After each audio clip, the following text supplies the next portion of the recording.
వందనములు, స్తుతి, స్తోత్రములు చెల్లిస్తూ ఉన్నాను. హల్లెలూయా. అందరము లేచి నిలబడి సంకీర్తన భాగాన్ని చదువుకుందాం. మన మధ్యలో ఉన్న మేరమ్మ చదివి వినిపిస్తుంది, మనం ఆమెను అనుసరిద్దాం. సంకీర్తన 15వ సంకీర్తన,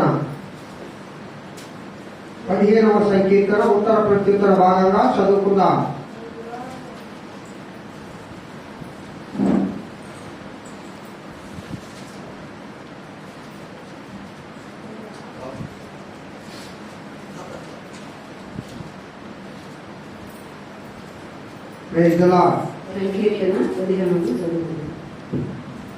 యెహోవా నీ గుడారములో అతిథిగా ఉండదగిన వాడెవడు?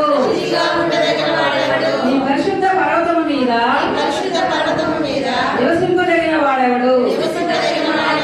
యథార్థమైన ప్రవర్తన కలిగి నీతిని అనుసరించుచు హృదయపూర్వకముగా నిజము పలుకువాడే. వాడు నాలుకతో కొల్లెములాడడు, తన చెలికానికి కీడు చేయడు, తన పొరుగువాని మీద నింద మోపడు. అతని దృష్టికి నీచుడు అసహ్యుడు. అతడు యెహోవా యందు భయభక్తులు గలవారిని సన్మానించును. అతడు ప్రమాణము చేయగా నష్టము కలిగినను మాట తప్పడు. తన ద్రవ్యము వడ్డీకియ్యడు. నిరపరాధిని చెరుపుటకై లంచము పుచ్చుకొనడు. ఈ ప్రకారము చేయువాడు ఎన్నడూ కదల్చబడడు. దేవుడి పరిశుద్ధ వాక్యమును మన ఇంటిలో ఆశీర్వదించు. హల్లెలూయా. Praise the Lord. రండి ముందుకు రా. గమనించుకోండి. ఉండొద్దులే, సౌండ్ దీంట్లో ఎక్కువ వస్తుంది. మీరు ముందుకు ప్రైజ్ ది లార్డ్. అందరూ ముందుకు చదువుకోవడమా, వెనకొచ్చేవారు ఫ్రీగా కూర్చుంటారు. మంచిది ప్రియ దేవుని బిడ్డలారా. ఈ దావీదు కీర్తన మనం ఇప్పుడు చదువుకున్నాం కదా. యెహోవా నీ గుడారంలో అతిథిగా ఉండదగిన వాడెవడు? నీ పరిశుద్ధ పర్వతం మీద నివసింపదగిన వాడు ఎవడు? దేవుని పరిశుద్ధ పర్వతము, దేవుని గుడారము అని ఇక్కడ రెండు విషయాలను దావీదు గారు ప్రస్తావిస్తూ ఉన్నారు. దేవుని గుడారము దేవుడు నివసించే స్థలం, దేవుని పరిశుద్ధ పర్వతము దేవుడు నివసించే స్థలం. నువ్వు దేవుడు నివసించే స్థలంలో ఎవరు నివసిస్తారు? యథార్థమైన ప్రవర్తన కలిగి నీతిని అనుసరించచ్చు, హృదయపూర్వకముగా నిజము పలుకు వాడే. హల్లెలూయా. యథార్థమైన జీవితము మనము జీవించాలి.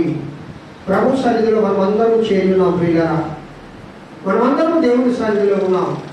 మన దేవుడు యథార్థవంతుడు, మన దేవుడు నీతిమంతుడు, మన దేవుడు పరిశుద్ధుడు, మన దేవుడు నిత్యము మనలను కాచి కాపాడేవాడు. మన దేవుడు పరిశుద్ధుడు కనుక మనమును పరిశుద్ధులమై ఆయనను ఆరాధించాలి. హల్లెలూయా. ఆ దేవుని ఘనపరచాలి, ఆ దేవుని మహిమపరచాలి. నీ యొక్క జిహ్వాఫలము దేవునికి అర్పించాలి. ప్రభువా ప్రభువా నీ గుడారంలో నేను నివాసం చేయాలి నైనా, నీ పరిశుద్ధ పర్వతం పైన నేను నివాసం చేయాలి నైనా.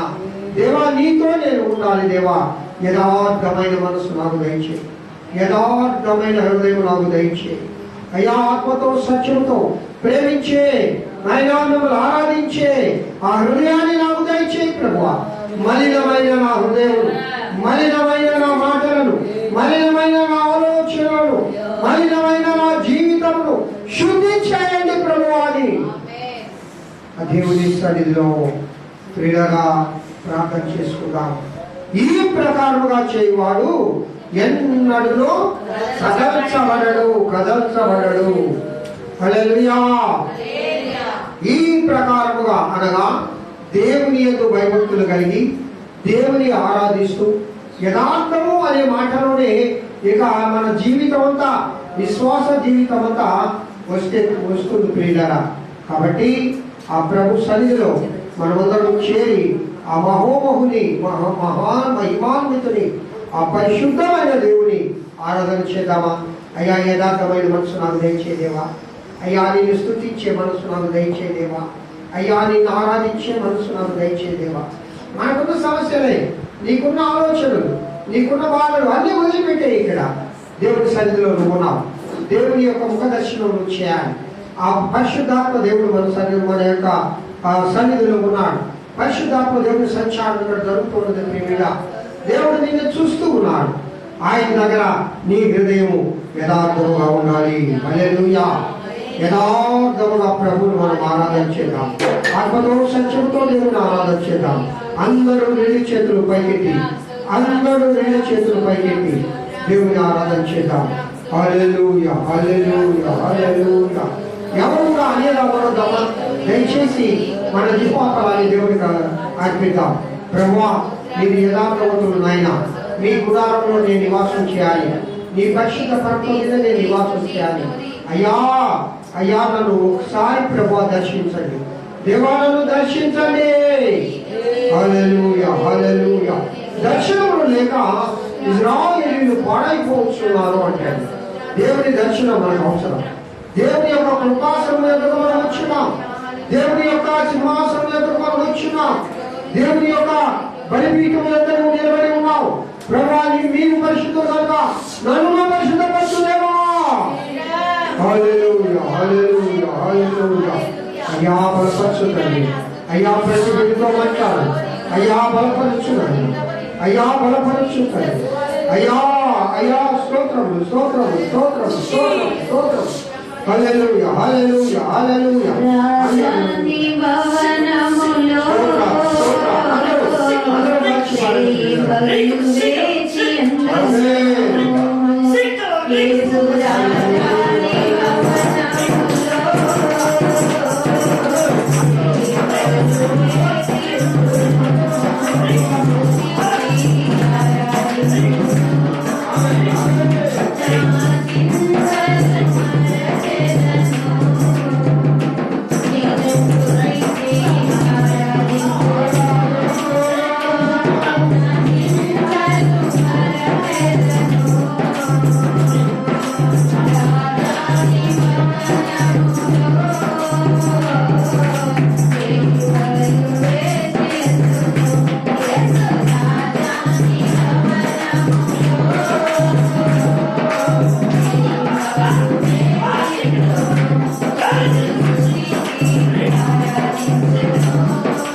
Where is the full of laughter? Who's that smiling? Who's that smiling? Rude, rude, rude, దేవా, నీ rude. నామానికి స్తోత్రం. Jesus. Pa. దేవా, నీ కృపలో మమ్మల్ని శక్తితో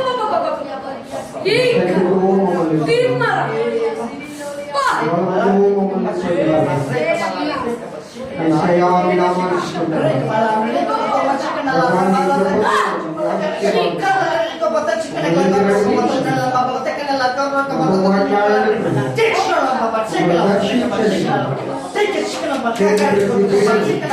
నీ కృపలో నీ కృపలో బలపరిచి అయ్యా ఆశీర్వదించు. నీ మెల్లనైన స్వరంతో మాతో మాట్లాడు. యేసు నామం పేరుతో వేడుకొనుచున్నాను తండ్రి. Amen, amen, amen, amen. Praise the Lord. స్తోత్రం. అందరం కూర్చున్నామమ్మా. దేవుని మహిమ కలిగిన నామమునకు స్తోత్రం కలుగును గాక. హల్లెలూయా. మీ అందరికీ యేసుక్రీస్తు నామం పేరిట శుభములు. ఈ పునరుద్ధాన ఆశీర్వాదములు మీపై మెండుగా నా దేవదేవుడు కృపరించును గాక. ఆమేన్. ఇలా దేవుని వాక్యములకు వెళ్దాం. ఈ దినము సంకీర్తన భాగము 92వ సంకీర్తన 13వ వచనాన్ని చదువుకుందాం. 92వ సంకీర్తన. యెహోవా మందిరములో నాటబడిన వారై వారు మన దేవుని ఆవరణములలో వర్ధిల్లుదురు. దయచేసి అందరూ పలకండి ఈ మాట. యెహోవా మందిరములో నాటబడిన వారై వారు మన దేవుని ఆవరణములలో వర్ధిల్లుదురు. దేవుని నామం స్తోత్రం కలుగును గాక. హల్లెలూయా. దేవుని మందిరములో నాటబడిన వాళ్ళు వర్ధిల్లుతారట. ఇలాగ ఎవరు ఇక్కడ ఏమంటున్నాడు? వారు. యెహోవా మందిరములో నాటబడిన వారు ఎవరు అంటే పై వచనంలో రాయబడింది, నీతిమంతులు ఖర్జూర వృక్షము వలె మోవేయుదురు, లెబానోను మీద దేవదారు వృక్షము వలె వారు ఎదుగుదురు. హల్లెలూయా. దేవుని గ్రంథంలో కొన్ని చెట్లకు ప్రత్యేకమైన స్థానం ఉంది. అవి దేవదారు వృక్షములు, లెబానోను వృక్షములు. ఇంకా చెప్పండి మీకు తెలిసింది.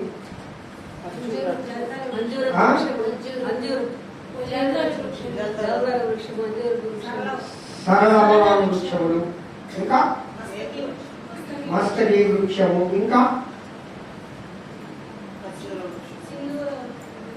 సింధూర వృక్షములు, ఇంకా అంజూరపు చెట్టు. దేవుని యొక్క నాటిన చెట్లన్నిటిలో లెబానోను వృక్షం. లెబానోను చెట్లుగా చాలా ఎత్తుగా పెరుగుతాయి. పిల్లరా, మీ బిడ్డలు మీ భోజనం బాల చుట్టూ ఎట్లా ఉండాలన్నారు? ఒలీవ చెట్టు ఒక ప్రత్యేక స్థానం ఉంది దేవుడి గ్రంథంలో.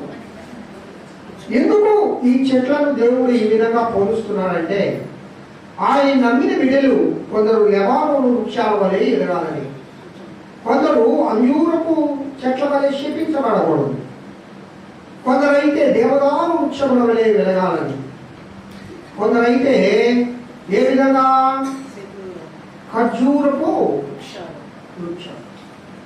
మీ పిల్లలు ఏ విధంగా ఉండాలన్నాడు? ఏ విధంగా బల చుట్టూ ఉండాలి? ఒలీవల మొక్కలాగా ఉండాలి.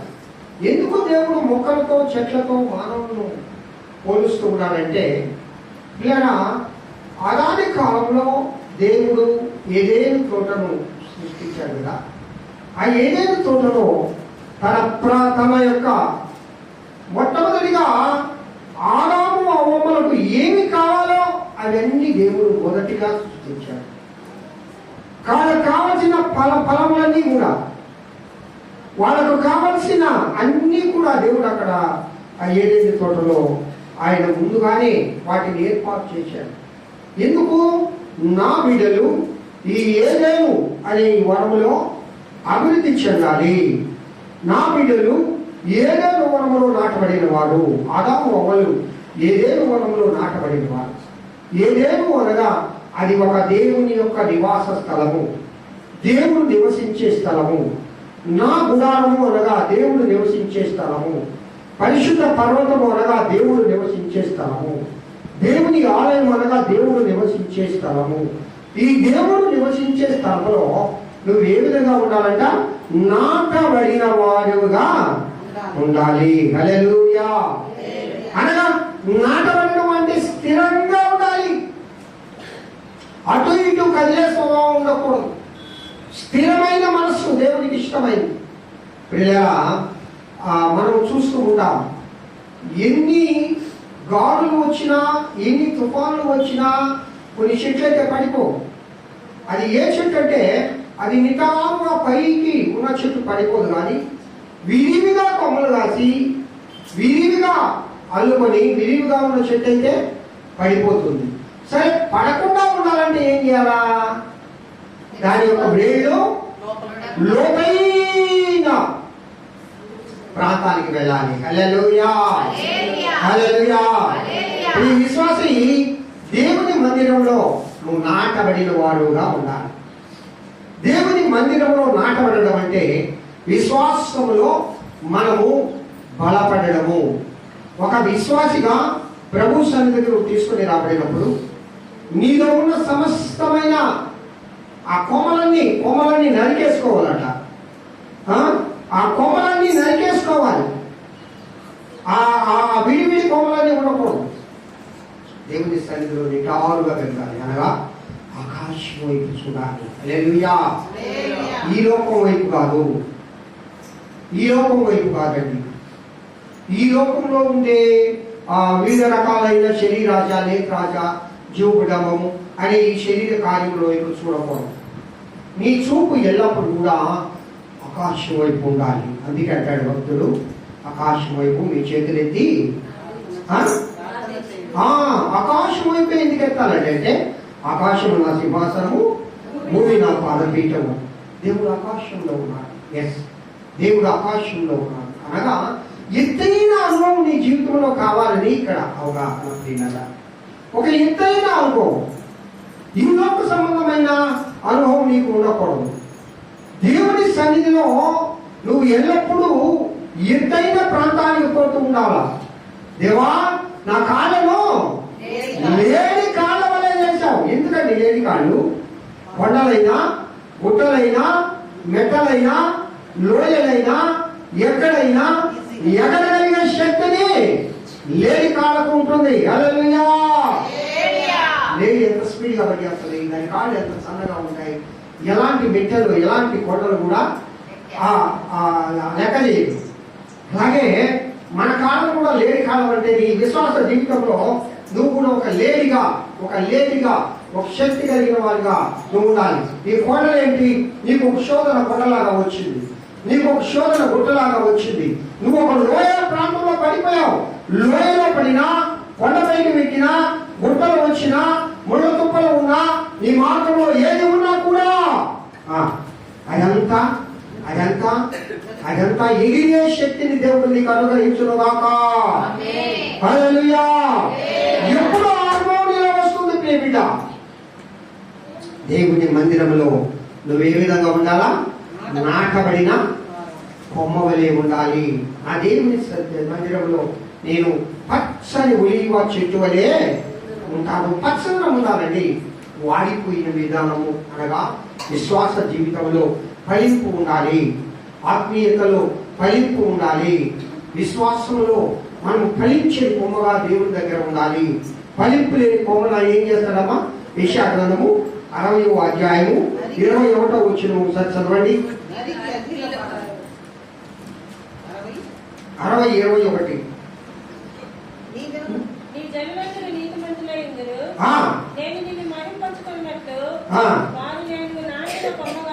అమ్మా, ఫస్ట్ మాటలు నీ జనులందరూ నీతిమంతులయ్యుందురు. నన్ను నేను నన్ను నేను మహిమపరుచుకున్నట్లు ఆ, వారు నేను నాటిన కొమ్మగాను నేను చేసిన పనిగాను ఉండి దేశమును శాశ్వతముగా స్వతంత్రించుకుందరు. హల్లెలూయా. ప్రియరా, ఎవరు దేశాన్ని స్వతంత్రించుకుంటారు? ఒక శాశ్వత రాజ్యం ఉంది మనకు. ఒక శాశ్వతమైన రాజ్యం ప్రియ దేవుని బిడ్డలారా, అది పరలోక రాజ్యం, అది దేవుని రాజ్యం. ఆ రాజ్యాన్ని నువ్వు స్వతంత్రించుకోవాలంటే, ఆ రాజ్యంలో నువ్వు ఉండాలంటే ఎక్కడ ఉండాలంట? నువ్వు ఎవరు నాటిన కొమ్మలాగా ఉండాలా? ఆయన నాటిన కొమ్మలాగా, ఆయన ఆలయంలో ఆయన చేత నాటబడిన కొమ్మలాగా నువ్వు ఉండాలా? రెండవది, ఆయన చేసిన పనిగా నువ్వు ఉండాలి. హల్లెలూయా. పిల్లరా, ఇప్పుడు ఉక్రెయిన్కి మా ఏంటి ఇటు వాక్యం వినో. ఉక్రెయిన్ దేశంలో ఉదయకాలంలో ఒక దైవజనుడు చెప్తా ఉంటే నేను విన్నాను. వారందరూ ఉక్రెయిన్లో క్రిస్టియన్స్ ఎక్కువ, క్రైస్తవులు ఎక్కువ. రష్యా దేశము ఆ యుద్ధం జరుగుతూ ఉన్నప్పుడు ఉక్రెయిన్లో ఒక బైబిల్ యూనివర్సిటీ ఉందట.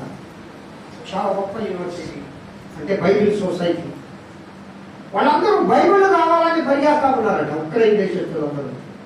దేవుడు వాక్యం చదవాలి, ఇక మేము మా మరణకాలము దగ్గరైపోయింది, మేమందరం చనిపోతాం, అయినా భయం లేదు. వాళ్ళు ఎక్కువ ప్రార్థించడము, ఎక్కువ వాక్యం కోసం పరిగెడుతూ ఉన్నారట. బైబిల్ కావాలి, బైబిల్ కావాలి, బైబిల్ కావాలి అని చెప్పి వాళ్ళందరూ అడుగుతూ ఉన్నారట. అమెరికాకి ఒక లెటర్ రాశారట, అయ్యా మాకు మీ యొక్క ఆయుధాలు అవసరం లేదు, మాకు మీ యొక్క ట్యాంకులు అవసరం లేదు, మాకు మీరు పంపే ఈ ఉద్యోగకరణాలు అవసరం లేదు, మాకు దేవుని బైబిల్ను పంపండి, దేవుని వాక్యాన్ని పంపండి, మేము దేవుని బైబిల్ చదివి మేము చనిపోయినా పర్వాలేదు, అది ఆ దేవుని దగ్గరికి వెళ్ళిపోతాం. మాకైతే ఒక నిరీక్షణ ఉంది, మేము దేవుని దగ్గరికి వెళ్ళిపోతాం, దేవుడు శాంతిని మా రాజ్యంలో నెలకొల్పుతాడు.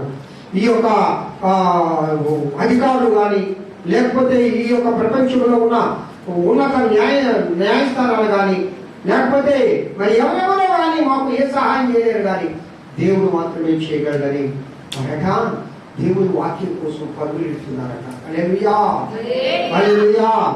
ఎప్పుడు దేవుని వాక్యం కోసం పరుగులెడతారు? ప్రాణభయం వచ్చినప్పుడు. ఇక మేము చనిపోతాం, ఇక మేము ఈ లోకంలో బ్రతుకుతాం. మాకు వరకు రష్యా సైన్యం చిన్నది కాదు, అయినా కూడా చిన్న దేశమైనా ఆ దేశం ఎంత ఉంటుందో చెప్పమంటారా? మన తెలంగాణ ఎంత ఉంటుందో అంత ఉంటుంది. ఆంధ్రప్రదేశ్ అంత విస్తీర్ణం కూడా ఉండదు. 4 కోట్ల మంది జనాభా ఉంటారు. కానీ ప్రపంచంలో ఆ దేశం ఈరోజు నూనె ధరలు ఎందుకు పెరిగాయి ఏమండి? మనం వాడే నూనె అంతా అక్కడి నుంచే వచ్చేది, మనం వాడే స్టీల్ ఎక్కువ కూడా అక్కడి నుంచి వచ్చేది. అనగా దేవుని నమ్మిన బిడ్డలు ఎక్కువ మంది ఇజ్రాయెల్ దేశానికి కదా, ఇజ్రాయేలులకు వారి రక్తంతో ఒక లెటర్ రాశారట వాళ్ళు. వారి ఆ యొక్క అధ్యక్షుడు ఏం చేశాడని అన్నారు, ఆయన రక్తంతో ఇదిగో మనందరూ దేవుని బిడ్డలం కాబట్టి మమ్మల్ని మీరు కాపాడండి, ఏం కాపాడాలో తెలుసా, మా గురించి ప్రార్థన చేయండి అని. హల్లెలూయా, హల్లెలూయా. ప్రియులారా, మనమందరము ఆ దేశం గురించి, రష్యా దేశం గురించి కూడా, రష్యాలో కూడా క్రైస్తవులు ఉన్నారండి. అనగా దేవుడు శాంతిని సమాధానాన్ని ఈ లోకంలో నెలకొల్పాలని మనమందరము ప్రార్థన చేయాలి. హల్లెలూయా. దేవుడి గ్రంథంలో మాట రాయబడింది తెలుసా ఏంటి? వాక్యము కరువయ్యే కాలము వస్తుంది. నువ్వు వాక్యం వినాలన్నా వినలేవు. ఎప్పుడైతే మాధ్యమాల ద్వారా కానీ, టీవీల ద్వారా కానీ, నువ్వు ఎంత వాక్యం వింటావో, ఎంత వాక్యం వింటావో అంత వాక్యాన్ని దేవుడు నీకు అందిస్తా ఉన్నాడు. ఈ దొరికే సమయంలో ఏం చేయాలా? దొరికే సమయంలో అత్యధికముగా మనం వాక్యాన్ని వినాలి. ఎవరైనా బిడ్డలైతే దేవుని వాక్యము హృదయం ముందు దాచుకుంటారో వాళ్ళు పాపం చేయరట. హల్లెలూయా. ఎప్పుడు నువ్వు దేవుని వాక్యాన్ని హృదయం ముందు దాచుకుంటావంటే నువ్వు దేవుని సన్నిధిలో ఆయన నాటిన కొమ్మగా ఉండాలి. హల్లెలూయా. నిజంగా మనమందరం ప్రభు సన్నిధిలో ఆయన నాటిన కొమ్మలాగా ఉన్నామా? చెప్పండి ఒకసారి. నువ్వు దేవుని నాటిన కొమ్మలాగా ఉన్నావా? దేవుని నాటిన కొమ్మలో ఉండే ప్రత్యేకత ఏంటో చెప్పమంటారా? అది చిగురుస్తూ ఉంటుంది, అది ఎప్పుడు వాడిపోదు, అది ఫలిస్తూ ఉంటుంది. అది నెల నెల కాపులు కాస్తూ ఉంటుంది. అనేక మందికి అది ఆశీర్వాదకరంగా ఉంటుంది. ఆమేన్. ఆ యొక్క అభివృద్ధి మనలో ఉండాలి ప్రియులారా. ఎప్పుడు అది ఉంటుందంటే దేవుడు నాటిన కొమ్మలాగా ఉండాలి. వ్యవసాయకుడు మన ప్రభు అయిన యేసుక్రీస్తు. ఈ వ్యవసాయకుడు ఒక వ్యవసాయ భూమిలో ఒక పొలం వేయాలంటే దాని ముందు ఏం చేస్తారమ్మా? ఆ పొలాన్ని ఏం చేస్తారు? బాగా చదువు చేస్తారు. బాగా చదువు చేస్తారు. మట్టి పిల్లలు కానీ, రాళ్ళు కానీ, రప్పలు కానీ, ముళ్ళు కానీ, తుప్పలు కానీ ఏమి అక్కడ కూడా ఉండవు. వాటంతా శుభ్రం చేస్తారు. ఆ తర్వాత ఏం చేస్తారు? నిండుగా నీరు పెడతారు. అవి వెత్తన చేయబడాలా. అవి వెత్తన చేయబడినప్పుడు అప్పుడు అక్కడ మొక్కలు నాటితే ఆ మొక్కలు ఏపుగా పెరుగుతాయి. మంచి ప్రతిఫలాన్ని ఆ వ్యవసాయదారుడికి ఇస్తాయి. దేవుడు అంటూ ఉన్నాడు, ఈ దినము నిన్ను ఆయన సన్నిధిలో ఆయన నాటాలి అనుకుంటూ ఉన్నాడు. ఆయన నాటాలంటే నీకు నీ హృదయము మొట్టమొదటిగా ఏం చేయబడాలా? మెత్తన చేయబడాలా. మన హృదయంలో ఉన్న రాళ్ళన్నీ తీసేయాలా. మన హృదయంలో ఉన్న ముళ్ళన్నీ తీసేయాలా. మన హృదయంలో ఉన్న ఆ గట్టితనం. కొందరు హృదయం ఎలా ఉంటుందంట, నా గుండె రాయి అయిపోయింది అయ్యాడు. ఏమైపోయిందంట? రాయలమ్మా ఏమైపోయింది? నా గుండె రాయి అయిపోయింది. ఇప్పుడు ఇంకా నా కన్నీరు కూడా రావు. రాయి పోవచ్చు, వాటికి ఉండండి, కానీ దేవుని సన్నిధిలో రాయి కాకూడదు. దేవుని సన్నిధిలో ఏం చేయాలి? మన హృదయాలను మెత్తం చేయబడాలి. అనగా లోక సంబంధమైన వాటినన్నిటినీ ప్రియులారా మనం శుద్ధి చేసుకోవాలి. ఎప్పుడైతే శుద్ధి చేసుకుంటావో అవి శుద్ధి చేయబడాలంటే నీకు ఏం ఉండాలా? దేవుని వాక్యము ఉండాలి. హల్లెలూయా. దేవుని వాక్యము నీ హృదయాన్ని మెత్తన చేయబడుతుంది. దేవుని వాక్యము నీలో ఉన్న ప్రతి విధమైన దేవునికి అవిధేయమైన కార్యాలను దేవుని వాక్యం చూపించినప్పుడు వాటిని తీసేసుకోవాలి. కొన్నిసార్లు మనకు కనబడవండి. కొన్నిసార్లు అనుకుంటాము, నేను చాలా శుద్ధిగా ఉన్నాను, నేను చాలా పరిశుద్ధంగా ఉన్నాను, నేను చాలా ప్రభు సన్నిధిలో బాగా ఉన్నాను అని అనుకుంటామేమో. కానీ మన హృదయంలో కనబడని కార్యాలు అనేకం ఉంటాయి. అవి ఎప్పుడు కనబడతాయంటే వాక్యము వెలువడిన తోడనే ఏం కలుగుతుందటమ్మా? వెలుగు వెలుగును. హల్లెలూయా. అంధకారంలో ఉన్న కార్యములన్నీ కూడా ఆయన వాక్యము వెలువడిన తోడనే వెలుగు కలిగి అవి కనబడును. వాటిని తీసేసుకోవాలి ప్రియులారా. దేవుడు వీళ్ళ రోమిలకు రాసిన పత్రిక 11వ అధ్యాయము 17వ వచనాన్ని చదవండి అమ్మా. 16 నుండి 15 నుండి చదవండి. 16 నుంచి చదవండి. 16, 17. సహోదరులారా 16, 17 చదువమ్మా. సహోదరులారా మీరు నేర్చుకున్న బోధకు వ్యతిరేకముగా వేదములను ఆటంకములను కలుగజేయవారిని కనిపెట్టి మిమ్మల్ని బతిమాలుకొంచున్నాను. వారిలో నుండి తొలగిపోండి. అట్టి వారు మన ప్రభు అయిన క్రీస్తుకు కాక తమ కడుపులకే దాసులు. వారి ఇంపైన మాటల వలనను. రోమిలకు రాసిన పత్రిక 11, 17.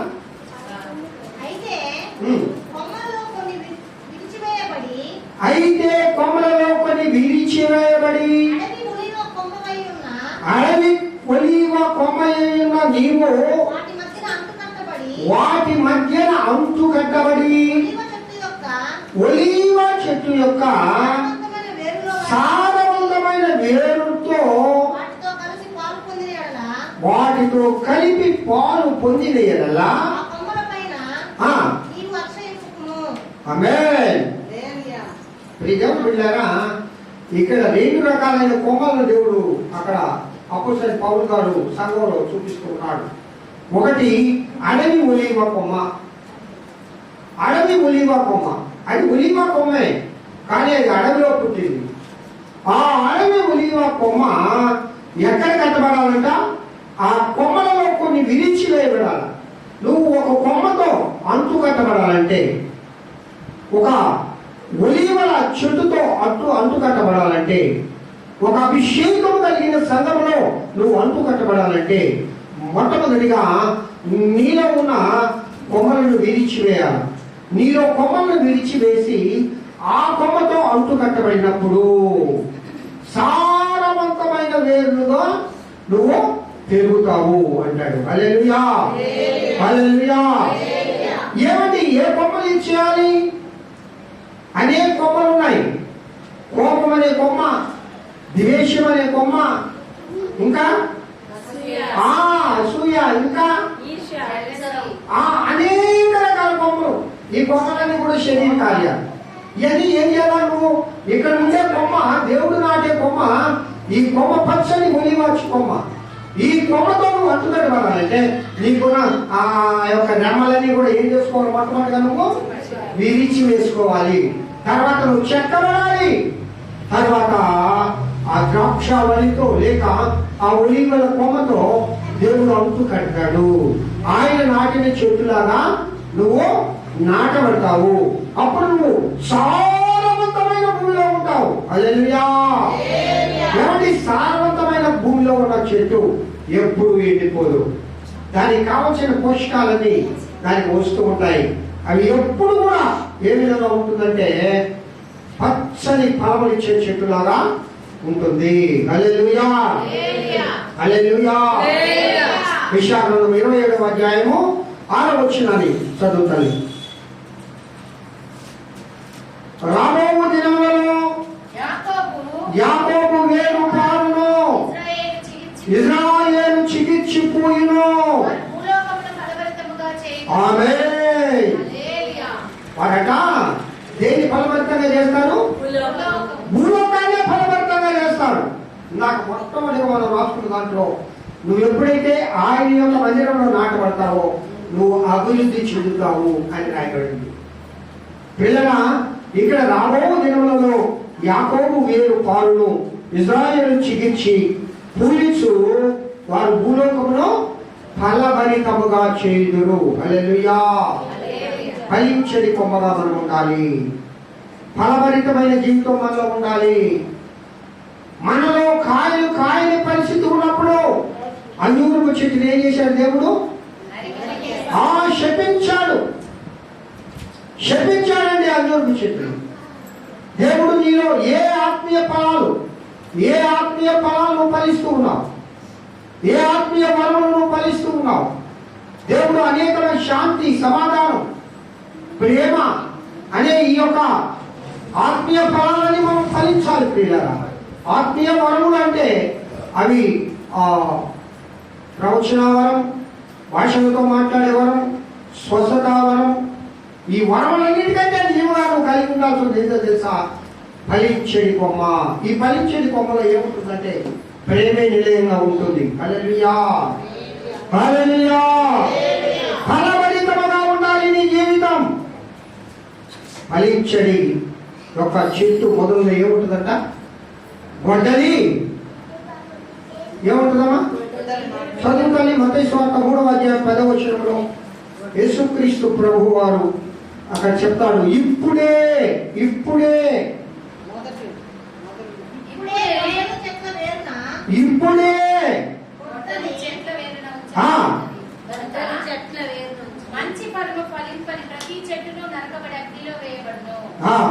అక్కడ ఇప్పుడే గొడ్డలి చెట్ల వేరున ఉంచబడి ఎక్కడ ఉన్నట్టమ్మా?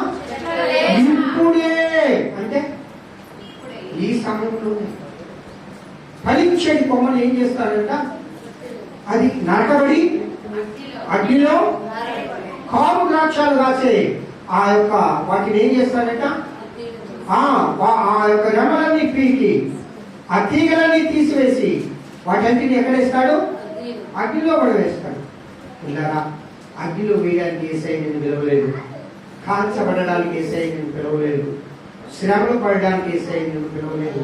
ఇదిగో ఈ భూలోకమంతటిని ఫలభరితముగా చేయడానికి ప్రభువు నిన్ను పిలిచాడు. హల్లెలూయా.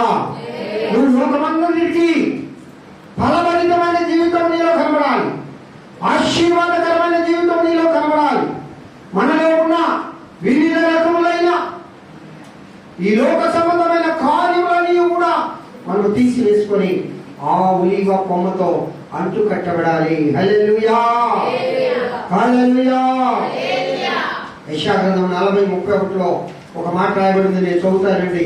యెహోవా కొరకు ఎదురు చూచువారు నూతన బలము పొందుతారట. దేవుని కోసం ఎదురు చూసే వాళ్ళు ఏ బలం పొందుతారమ్మా? నూతన బలము, నూతన శక్తి. మనం చదువుకున్న దాంట్లో కూడా ఉంది. ఇదిగో నూతన తైలముతో నన్ను అభిషేకించుము దేవా అని దేవుని దగ్గర ప్రార్థన చేస్తాడు కీర్తనాకారుడు. నూతన తైలముతో నా కొమ్మును నూతన తైలముతో నింపుము. నూతనమైన జీవితం నాకు కావాలి. పాత జీవితం నాకు అవసరం లేదు. పాత స్వభావం నాకు అవసరం లేదు. పాత బ్రతుకు నాకు అవసరం లేదు. నేను అనుదినము నూతనమైన వ్యక్తిగా మారుతూ ఉండాలి. నా బ్రతుకు ప్రభువా నీ దృష్టిలో ఒక నూతనమైన విధంగా నేను ఎదగాలి. హల్లెలూయా. యెషయా గ్రంథము 41వ అధ్యాయము 19వ వచనాన్ని కూడా ఒకసారి చదవమ్మా. చెట్లు లేని మెట్ల మీద నేను నదులను పాడు చేసేదను. బాగా అయినాలి, అందరూ బాగా అయినండి. ఇక్కడట చెట్లు లేని మెట్టల మీద నేను నదులను పాడు చేసేదను, లోయల మధ్యను ఊటలను మగ చేసేదను, అరణ్యములో నీటి మడుగుగాను ఎండిన నేలను నీటి బుగ్గలుగాను చేసేదను. హల్లెలూయా. అనుకుంటున్నావేమో నేను ఎండిపోయిన చెట్టుని, నేను సారం లేని చెట్టుని, లేక నాలో శక్తి లేదు, నాలో బలం లేదు, నా బ్రతికింది, నా జీవితం ఏంటి అని నేను బాధపడుతూ ఉన్నావేమో. ఆయనట మన దేవుడు ఎలాంటి దేవుడు అంటే ప్రియులారా, ఆయన చెట్లు లేని మెట్టల మీద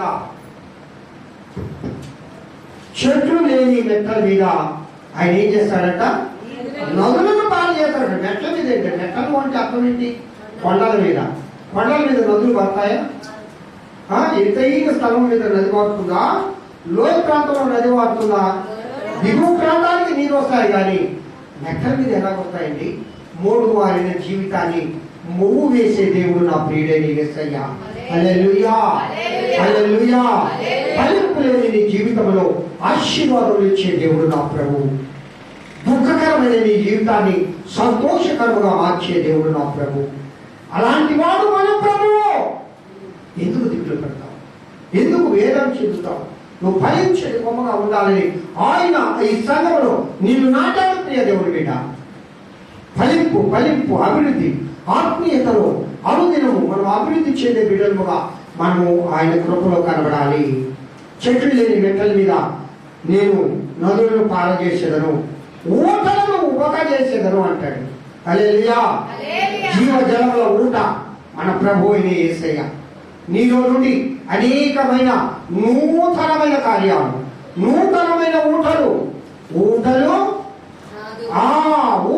పారుతూ ఉండాలి. నూతనంగా పుట్టాలి. ఎప్పుడో ఉన్న నీరే కాదు. ఈ పాత నీరంతా ఏమవ్వాలి? వెళ్ళిపోవాలి. కొత్త నీరు రావాలి, కొత్త మనసు రావాలి, నూతన స్వభావం రావాలి, నూతన మనస్సు రావాలి, నూతనమైన ఆరాధన రావాలి, నూతనమైన ప్రార్థన రావాలి, పట్టుదల కలిగిన జీవితం రావాలి. ఎప్పుడు కూడా పాత బ్రతికే ఉండకూడదు. ఆ బ్రతుకుని దేవుడు కోరుకోవడం, ఆ బ్రతుకుని దేవుడు ఇష్టపడాడు. నువ్వు ఏ విధంగా ఉండాలో తెలుసా? చాలా మంది అనుకుంటారు, ఇక నా జీవితం ఏముందిలే, నా బ్రతుకే ఉందిలే, నాలో ఏమీ లేదు, నేను ఎందుకో కొండలాగా ఉన్నాను, ఎండిన చెట్టులాగా ఉన్నాను, నా జీవితం ఈ విధంగా మోడు మారిపోయింది, నా బ్రతుకులో ఇంకా వెలుగు రాదని. కానీ ప్రభు ఇదే నీకు వాగ్దానం చేస్తూ ఉన్నాడు. చెట్లు లేని మెట్టల మీద నేను నదులను పారజేయుదును, లోయల మధ్యలో ఊటలను ఉపకజేయుదును, అరణ్యమును నీటి ఊటగా మారుస్తానని వాగ్దానం చేస్తున్నాడు దేవుడు. అరణ్యంలో ఉందా నీ జీవితం? కష్టాల పనులలో ఉన్నావా? శోధనలో ఉన్నావా? దేవుని దగ్గరికి రా. ప్రభువా, నీవు నన్ను నాటున్నానా? ఈ సారవంతమైన భూమిలో నేను నాటపడాలి దేవా. ఫలించని కొమ్మగా నేను ఉండాలి దేవా. దేవా, యేసేపు జీవితం వలె ఫలించని కొమ్మ అనుభవాన్ని అయ్యా నాకు నేను దయచేయండి నాన్న అని ప్రభు దగ్గర ప్రార్థన చేయడం పిల్లరా. ఎప్పుడు ఆ అనుభవం ఎక్కడికి వస్తామంటే యేసేపు వలె దర్శనములు కలిగే వరం ఉండాలా, ప్రార్థించే వరం ఉండాలా, దేవుని యొక్క దేవుని యొక్క ఆ యొక్క అత్యున్నతమైన స్థానాన్ని చూసే కృప నీకు ఉండాలి. అనగా ఆకాశం వైపు ఎప్పుడు నీ కన్నులెత్తి ఉండాలి.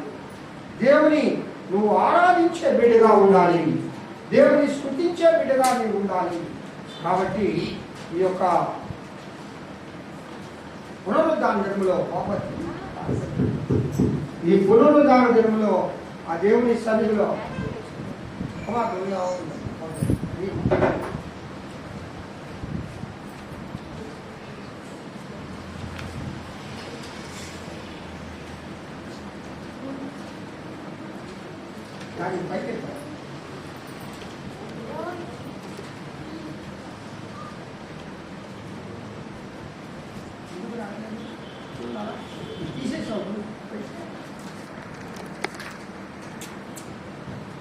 ప్రజలా హల్లెలూయా.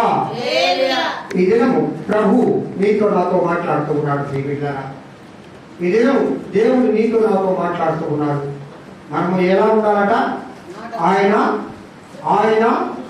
ఆలయంలో నాటిన కొమ్మలాగా మనము ఉండాలి. రెండవది ఫలించే కొమ్మలాగా మనం ఉండాలి. ఆయన చేసిన పనిగా మనము ఉండాలి. రాబో కాలంలో ఇదిగో ఈ యొక్క భూలోకం అంతటికి ఫలభరితముగా మనము ఉండాలి.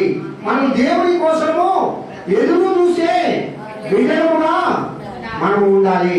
ఫలింపు లేకపోతే ఇప్పుడే చెట్టు యోడన గొడ్డలి ఉన్నది. హల్లెలూయా. ఎప్పుడో గొడ్డలు ఉంది మన దగ్గర. ఎప్పుడో మనం కొట్టివేయబడి ఉండే వాళ్ళమే. ఎప్పుడో మన జీవితం ముగించబడి ఉండవలసింది.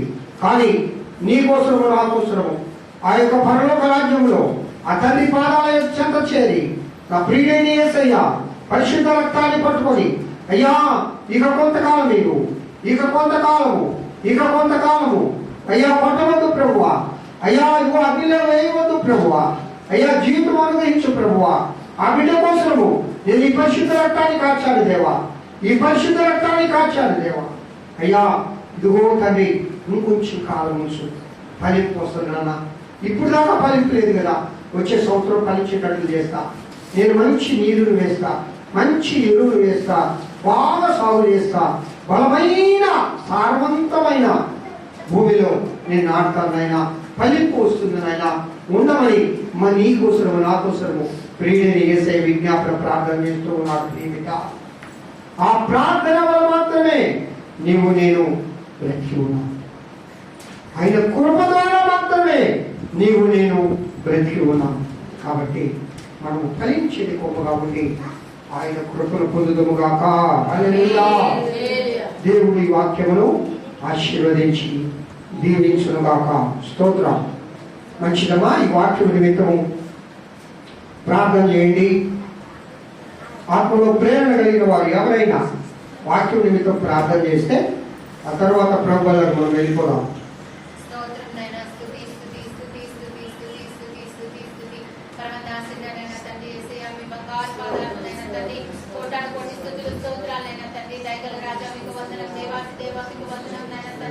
అయ్యా పునరుద్ధాన దినములో నైనా తండ్రి సంఘంలో మేమంతా చేరి నైనా తండ్రి అయ్యా నైనా తండ్రి మీరు మాకు ఇచ్చిన అవకాశాన్ని బట్టి వందనాలు నైనా తండ్రి. దయగల రాజా మీకు స్తోత్రం.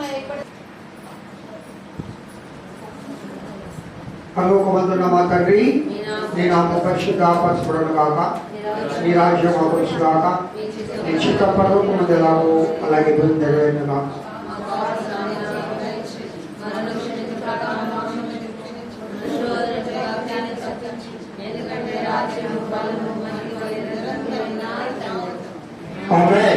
మన తండ్రి దేవుని నుండి కుమారుడైన యేసుక్రీస్తు నుండి పరిశుద్ధాత్మలోని నీతి సహవాసం ఇంతవరకు ఆయన సన్నిధిలో పాల్గొని ఆయన వాక్యం విని ఆయన సన్నిధిలో పచ్చని ఒలివ కొమ్మ వలె నాటబడి ఇదిగో బలలో పాల్గొన్న బిడ్డలు, అలాగే చిన్న బిడ్డలు, పాల్గొనలేని బిడ్డలు, ఇంతవరకు ప్రభు సన్నిధిలో ఆరాధించిన బిడ్డలందరికీ, సర్వలోక పరిశుద్ధులకు, సార్వత్రిక సంఘానికి, నేను అనారోగ్యంగా ఉంటూ దేవుని సన్నిధికి రాలేని బిడ్డలకు ఎప్పుడు ఎల్లప్పుడు సదాకాలంతో నడిపించును గాక. ఆమేన్. ఆశీర్వాదం మీరా